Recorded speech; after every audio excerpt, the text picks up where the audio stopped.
नमस्कार, capital TV देख रहे हैं आप। मैं हूं आपके साथ पूजा। कैपिटल टीवी ब्रेकिंग में आपको बड़ी खबर बता दें, अगर जुलाई के महीने में उत्तर प्रदेश में चुनाव होते हैं तो उत्तर प्रदेश में बीजेपी पूर्ण बहुमत के साथ सरकार बनाती है। दरअसल रिपब्लिक टीवी के जरिए ये सर्वे किया गया था और सर्वे में ये खुलासा हुआ है कि बीजेपी को करीब करीब 288 सीट और वहीं समाजवादी पार्टी को करीब 70 सीट और बीएसपी को 30 सीट मिलने की उम्मीद बताई जा रही है। तो ग्राफिक्स के जरिए आपको डेटा बताएंगे जो सर्वे में इस चीज का खुलासा हुआ है। कई डेटा है, उस पर चर्चा करने के लिए हमारे साथ कैपिटल टीवी के editor in chief doctor Manish ji मौजूद है। डॉक्टर साहब, रिपब्लिक टीवी ने तो साफ कह दिया अपने सर्वे में कि बीजेपी की सरकार बनने जा रही है। यदि इस वक्त चुनाव होते तो इसके हिसाब से ये सर्वे है। देखिए, ये जो सर्वे है ये सबसे पहला सर्वे है बड़े स्तर का, और ये जो दावा किया जा रहा है कि बहुत ही ज़्यादा इसका जो पूरा जो रिसर्च जो है हर जगह किया गया, और उस हिसाब से 288 सीटें भारतीय जनता पार्टी को और समाजवादी पार्टी को लगभग 70 सीटों के आसपास और 30 सीटें बीएसपी के पास। ये अपने आप में बता रहा है कि ये एक वन साइडेड गेम होने वाला है। कैपिटल टीवी पे भी हम लोग लगातार इस बात का अनुमान लगाते रहते हैं कि जब तक ये लोग अलग अलग चुनाव लड़ेंगे, भारतीय जनता पार्टी इस चुनाव को सिंगल हैंडेडली बिल्कुल क्लीन स्वीप के हिसाब से वो आराम से वो जीत सकते हैं, और यही ग्राउंड की हकीकत भी है। चलिए सर, सर्वे पे जरा नजर डालें तो बीजेपी 43%, बीएसपी 21%, एसपी 20%, कांग्रेस 14%। तो ये डेटा निकलकर सामने आया है, पर हम अपने ये जो डाटा है अगर आप इसको गौर से देखें तो ये सवाल ये पूछा गया कि मुख्यमंत्री का सबसे बेहतर चेहरा कौन है, तो सबसे बेहतर चेहरा योगी जी 43% के आसपास है। चौंकाने वाली बात यह है कि इसमें अखिलेश यादव से ज़्यादा लोग मायावती को चाह रहे हैं, वो 1%। सेकेंड नंबर पे मायावती हैं, तीसरे नंबर पे कांग्रेस पार्टी है, और चौथे पे अन्य नहीं, पता नहीं। अब इस चीज़ को अगर समझना हो तो आप ये समझिए कि किसी भी सूबे में जब चुनाव होते हैं, मुख्यमंत्री ज़रा सा भी पॉपुलर होता है तो उसकी रेटिंग जो है वो ज़्यादा होती है। ये नॉर्मल प्रैक्टिस है। उस हिसाब से अगर आप देखें तो ये जो 43% योगी जी को मिल रहा है, मेरे हिसाब से ये कम है। कम इसलिए है कि जिस हिसाब से योगी जी की पॉपुलैरिटी है, जिस तरीके से योगी जी का चेहरे को लेकर के बीजेपी चुनाव लड़ना चाहती है, तो ऐसे में योगी जी की जो रेटिंग है वो कम से कम 55 से 60 के बीच होनी चाहिए। प्रधानमंत्री मोदी भी चीफ मिनिस्टर होते थे, चुनाव लगातार जीतते थे, वो भी पॉपुलर थे, लेकिन उनकी रेटिंग 60 के नीचे कभी जाती ही नहीं थी। ये 43 जो है वो एक प्रॉब्लमेटिक एरिया है। जी, सेकंड स्लाइड पे भी चल सर नजर डालते हैं। किस सीएम का काम सबसे बेहतर, इसको लेकर सर्वे कराया गया था जिसमें 28% मायावती के पास गया है, 22 अखिलेश यादव के पास और बीजेपी के पास 46% गया है। इस सर्वे को लेकर आप क्या कहेंगे? देखिए, ये जो सर्वे है, जो फिर मैं कहता हूं कि जब भी कोई करंट सीएम काम कर रहा होता है उसकी रेटिंग, उसकी पॉपुलैरिटी ज़्यादा होती है, लेकिन जब ये काम के ऊपर जब बातचीत हो रही है, 46% अगर योगी जी को अगर ये मिल रहा है तो इसका मतलब है कि आम लोग योगी जी के प्रशासन से बिल्कुल खुश हैं। लेकिन इसमें जो सबसे चौंकाने वाला, ये इसको कहिए गेम चेंजर है, क्योंकि अभी तक तो यही लग रहा है ग्राउंड में कि अखिलेश यादव एक बड़े मजबूत दावेदार अपोजिशन के आ रहे हैं जो योगी जी को चैलेंज दे सकते हैं। उनके काम काज को लोग 22% ही लाइक कर रहे हैं, और मायावती को लोग ज़्यादा प्रेफर कर रहे हैं। ये अनोखी बात है इस सर्वे की कि दोनों ही जगह चीफ मिनिस्टर कौन होना चाहिए और किस चीफ मिनिस्टर का काम बेहतर रहा है, इन दोनों ही जगहों पे अखिलेश यादव को मायावती मात देती हुई नजर आ रही है, तो टक्कर देती हुई नजर आ रही है। चलिए नेक्स्ट स्लाइड पे भी चर्चा कर लेते हैं। इस सवाल को लेकर बहुत राजनीति भी देखने को मिलती है सर कि यूपी में महिलाएं सुरक्षित है या नहीं, तो इसको लेकर भी सर्वे कराया गया था कि यूपी में महिलाओं की सुरक्षा पर कौन बेहतर है, जिसमें 52% योगी आदित्यनाथ के पास गया और वहीं मायावती के पास 34% और वहीं अखिलेश के पास 12%। महिला सुरक्षित है? ये एक ऐसा सवाल है जिसके ऊपर जब भी क्राइम का मसला आएगा, महिला सुरक्षा का मसला आएगा, अखिलेश यादव के गवर्नेंस के बारे में लोग यही कहते हैं कि जैसे ही समाजवादी पार्टी आती है, गुंडे बदमाश जो है सड़कों पे आ जाते हैं। मायावती का इसमें रिकॉर्ड बहुत ही बेहतरीन है। मायावती एक बहुत ही स्ट्रिक्ट प्रशासन के रूप में जो है वो जानी जाती हैं और इनके रहते हुए गुंडे मवाली वैसे भी बचते हैं क्योंकि बहुत ही हार्ड टास्क मास्टर है। लेकिन इनका कहना क्या, अब आप देखिए महिलाओं के खिलाफ जितने जो पहले होते थे उनके खिलाफ इन लोगों ने बहुत सारे काम भी किए और जिस हिसाब से गुंडे एलिमेंट्स हैं, जो माफिया है, ऑपरेशन और क्लीन का असर दिख जो है वो साफ साफ नजर आ रहा है कि एक लॉ एंड ऑर्डर को लेकर के योगी जी के साथ यूपी की जनता खड़ी है। बिल्कुल। और सर नेक्स्ट स्लाइड पे चर्चा करते हैं 2022 चुनाव में एआईएमआईएम का मुस्लिम वोट पर क्या इम्पैक्ट पड़ेगा। हालांकि आने वाले चुनाव में ओवैसी साहब बहुत मेहनत कर रहे हैं, लेकिन जो आंकड़े निकल कर आए हैं बहुत ज़्यादा प्रभाव पड़ेगा को लेकर 26%, थोड़ा प्रभाव पड़ेगा 32%, कोई प्रभाव नहीं पड़ेगा 37%। सर देखिए, मुसलमानों से अगर ये सवाल कीजिएगा वो साहब कहेंगे कि भाई इसका कोई असर नहीं होने वाला है। रीज़न एक ब्रह्म वाक्य, ब्रह्म सत्य है कि हिंदुस्तान में अब मुसलमान उसको ही वोट करता है जो भारतीय जनता पार्टी को हराता है। अब ओवैसी साहब की पार्टी यूपी में इतनी मजबूत नहीं है कि मुसलमान इनको भरोसा में लेकर के इनकी पार्टी को वोट करें, क्योंकि ये बीजेपी को हराने की स्थिति में नहीं है। ये मुसलमानों के मुद्दे को उठाते ज़रूर हैं और इनका नैरेटिव जो है बहुत सारे लोग लाइक करते हैं। लोग ओवैसी को कहेंगे कि बहुत शानदार, बहुत धारदार मुस्लिम लीडर है, लेकिन वोट इनके कहने पे नहीं देंगे। इसलिए ये जो कोई प्रभाव नहीं है वो उस कैटेगरी का जो बता रहा है कि उस तरह के लोग जो इस बात को जानते समझते हैं कि मुस्लिम्स वही वोट करेंगे जो बीजेपी को खिलाफ, जो बीजेपी को हराएगा।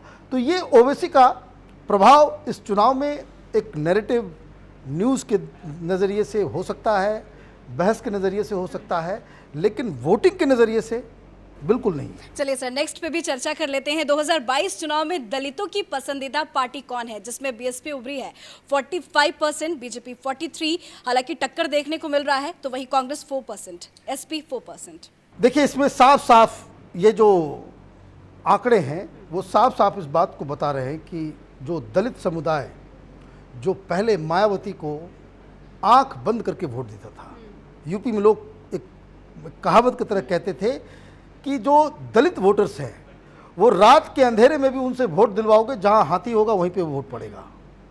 ये जो बीएसपी के पूरे ये 43% किसी और का नहीं है, ये 43% इनका वोट है। ये 80%, 75% दलितों के वोट को लेती थी जब ये 2007 में चुनाव लड़ रही थी।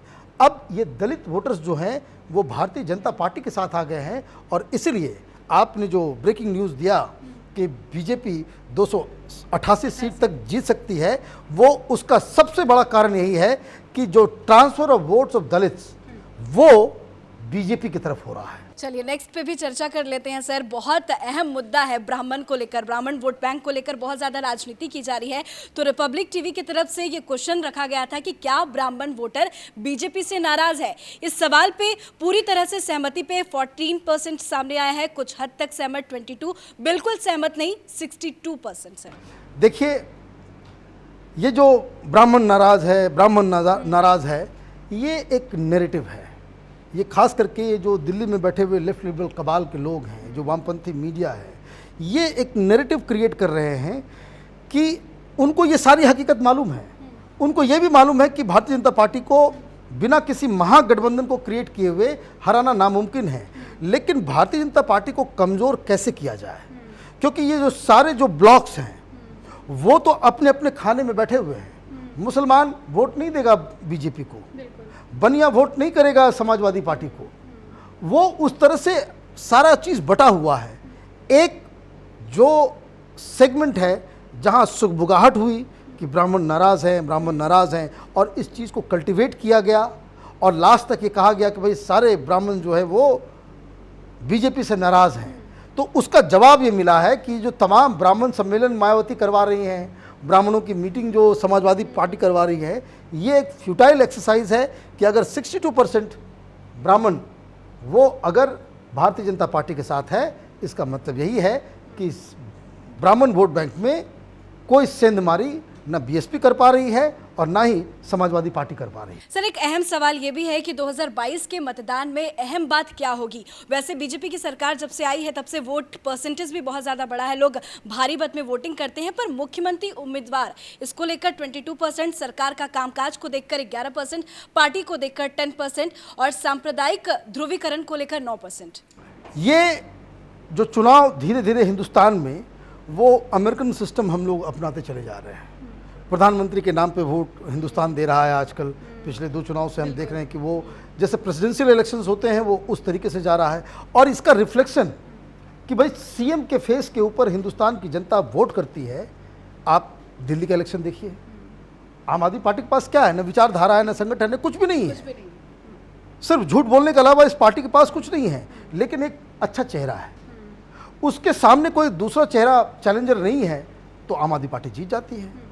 आप देखिए बंगाल में क्या हुआ, ममता दीदी के नाम पे, तृणमूल कांग्रेस के नाम पे नहीं, ममता दीदी के चेहरे पे लोगों ने वोट दिया और वहाँ पे बहुत ही डिसाइसिव विक्ट्री जीती।